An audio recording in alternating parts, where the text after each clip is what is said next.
Hello everyone, good evening. চলো তোমাদের জন্য আজকে হোমমেড একটা নাইট ক্রিম নিয়ে চলে এসেছি, আমার বাড়িতে বানানো। আর সামনে শীত আসছে, আর এটা শীতের জন্য বেশ একটা ভালো একটা প্রোডাক্ট। আমি এটা সামনের বছর শীতের থেকে ইউজ করছি, গরমে একটু কম ইউজ করছি কারণ এটা একটু তেল তেলে আর চিটচিটে টাইপের হয়, শীতের জন্য বেটার। আর সামনে এসছে শীত, তার জন্য আমি নিয়ে নিয়েছি একটা হিমালয়ার এখানে অ্যালোভেরা জেল, আর তার ডাবর গুলাবেরি একটা রোজ ওয়াটার, আর নিয়েছি গ্লিসারিন আর ভিটামিন ই ক্যাপসুল। হ্যাঁ, আর এবার আমি এখানে যে অ্যালোভেরা জেলটা নিয়েছি সেটা আমি আগে অনেকটা ইউজ করে নিয়েছি, হাফ বোতলের মতন আছে। এর মধ্যে যতটা পরিমাণে অ্যালোভেরা জেল নিব তার অর্ধেক এই অ্যালোভেরা জেলটা কিন্তু আমি অর্ধেকটার মতন ব্যবহার করে নিয়েছি, আর অর্ধেকটার মধ্যে করব। আর এর মধ্যে আমি দিয়ে দিব গ্লিসারিন, লোকাল দোকান থেকে নেওয়া একটা নর্মাল গ্লিসারিন, আপনারা যেটা পাবেন সেটাই নেবেন, গ্লিসারিন নিয়ে কোনো প্রবলেম নেই। আর গ্লিসারিনটা দিব আমি যতটা পরিমাণে আমি অ্যালোভেরা জেল নিয়েছি তার হাফ নিব আমি রোজ ওয়াটার, তারও হাফ নিব গ্লিসারিন। আর তার মধ্যে আমি দিয়ে দিচ্ছি ভিটামিন ই ক্যাপসুল, সেটা আপনারা আপনাদের একদমই টোটাল নিজের ইচ্ছা মতন কতটা তেল বা অয়েলি চান।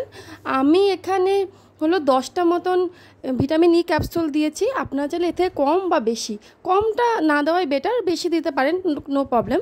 তবে আপনাদেরকে আমি আগেই বলে দিচ্ছি, এই যে হিমালয়ার যে এই অ্যালোভেরা জেলটা আমি অর্ধেক কৌটা নিয়েছি, কিন্তু তার মধ্যে আমি পরিমাণগুলো কিন্তু বলে দিলাম, ঠিক আছে।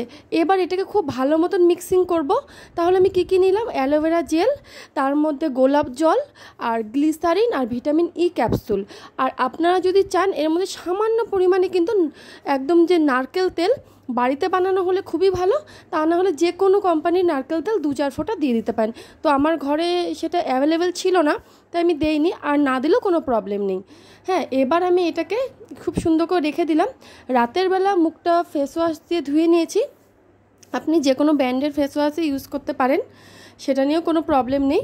হ্যাঁ, আর তারপরে আমি এটাকে মুখটা ভালো মতন একদম ক্লিন করে নেওয়ার পরে রাতে ঘুমানোর 10 মিনিট 15 মিনিট আগে আমি এই জেলটা ইউজ করবো। জেলই বলছি, এটা হলো একটু তেল তেলা টাইপেরই হবে। হ্যাঁ, একটু অ্যাবজর্ব হতে কিছুক্ষণ সময় লাগবে, কারণ এর মধ্যে আদার্স আলাদা করে কোনো কেমিক্যাল তো আমি আর মিক্স করিনি যে সঙ্গে সঙ্গে অ্যাবজর্ব হয়ে যাবে।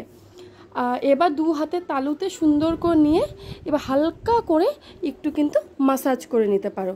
আর এই মাসাজটা করে নিলে মানে ত্বকের মধ্যে এই জিনিসটা খুব ভালোভাবে, একটু সময় লাগবে তবে অ্যাবজর্ব হয়ে যাবে। আর এটা কিন্তু খুবই উপকারী, এর মধ্যে যেগুলো জিনিস আছে সবগুলো কিন্তু আমাদের ত্বককে এনার্জেটিক, তারপর হলো গ্লোয়িং, হ্যাঁ, ক্লিন করতে সাহায্য করে। আর এই অ্যালোভেরা জেলটাও কিন্তু খুবই ভালো। আর হোমমেড যদি অ্যালোভেরা জেল কীভাবে বানায় আপনারা ভিডিও দেখতে চান, অবশ্যই সেটারও আমি একটা ভিডিও দিতে পারি, আমি অনেক সময় বাড়িতেও বানাই, তবে সময়ের অভাবে আমি এই জেলটা ইউজ করি। নট ব্যাড, বেশ ভালো, ইউজ করে দেবেন, ভালো লাগবে।